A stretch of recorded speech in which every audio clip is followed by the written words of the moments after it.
Hello dear comrades. Today we're going to talk about why does IKEA run restaurants with zero profit. Imagine right now you want to go to IKEA and buy some important stuff for your house. You enter the building and you see this huge map with arrows, and eventually you become a maze runner. After a few hours, you've completed your super long journey and you are ready to pay. Some customers get shocked because the things that cost very little separately cost a lot together.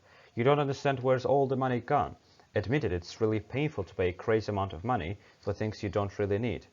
A regular person would fool himself thinking he must have spent his money somewhere else, but an economist would understand that this is a marketing. Nevertheless, IKEA knows how to soothe the pain of saying goodbye to your money. Right after the cash register, you see an IKEA restaurant where they sell cheap hot dogs and ice cream. This is probably the cheapest price you can find anywhere. A regular person would go there and eat till he explodes, but an economist would ask a question.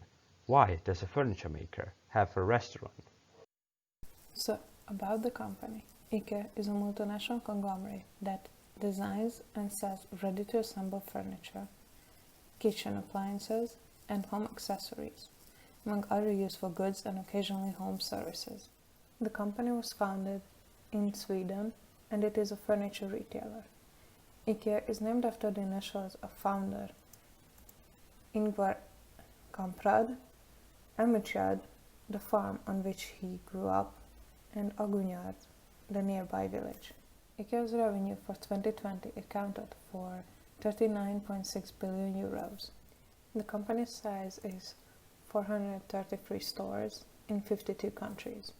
IKEA Food comprises of a restaurant, a bistro, a Swedish food market, and a co-worker restaurant. The company's business concept is to offer a wide range of well-designed, functional home furnishing products at prices that are so low that as many people as possible can afford them. The vision statement is to create a better everyday life for as many people as possible. For us to observe the cost production circumstances of IKEA, first we have to declare what kind of a market are we talking about? Are we talking about a competitive market, a perfectly competitive one? Well, definitely not. The competitors of IKEA are far less significant, therefore we are talking about a monopolistic competition, where IKEA is the price setter and its poor competitors are the price takers, trying to keep the pace up with it. In most countries' markets, IKEA has a sustainable competitive advantage, which is its low price accompanied by a great quality. Take the case of the Indian market, for instance.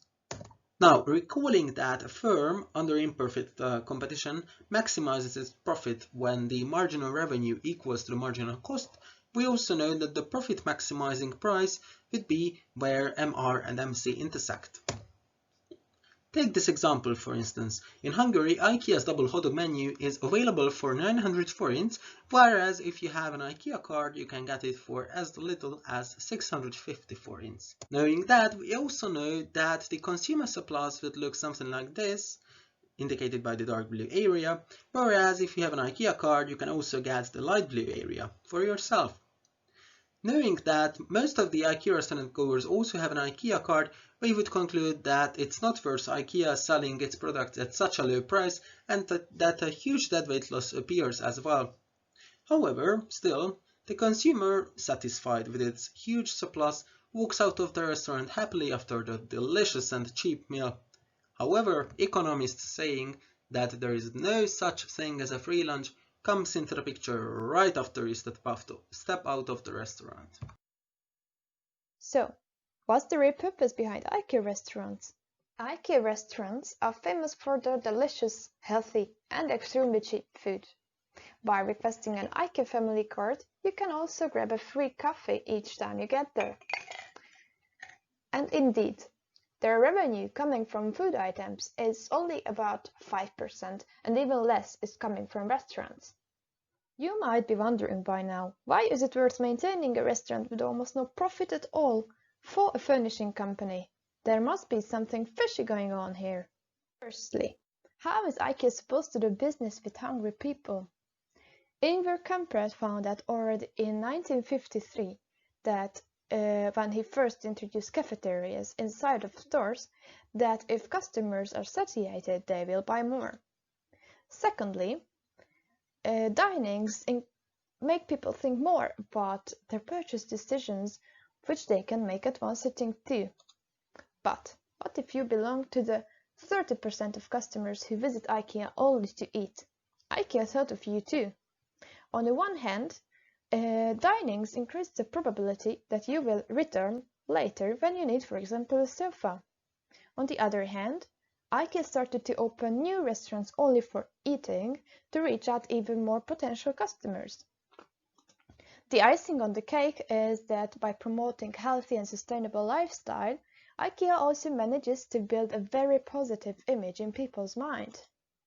So, why not buy another sofa if you're already eating some meatballs there, right? Wow, that sounds tasty. Honestly, I would go to IKEA right now and eat some delicious meatballs, but let's not forget that we are economists. As you can see, IKEA doesn't simply operate its restaurants at zero profit. It's a part of the company's market strategy to get potential customers and keep them loyal to the brand. And IKEA clearly understands that food is the ingredient that binds us together. Thank you very much.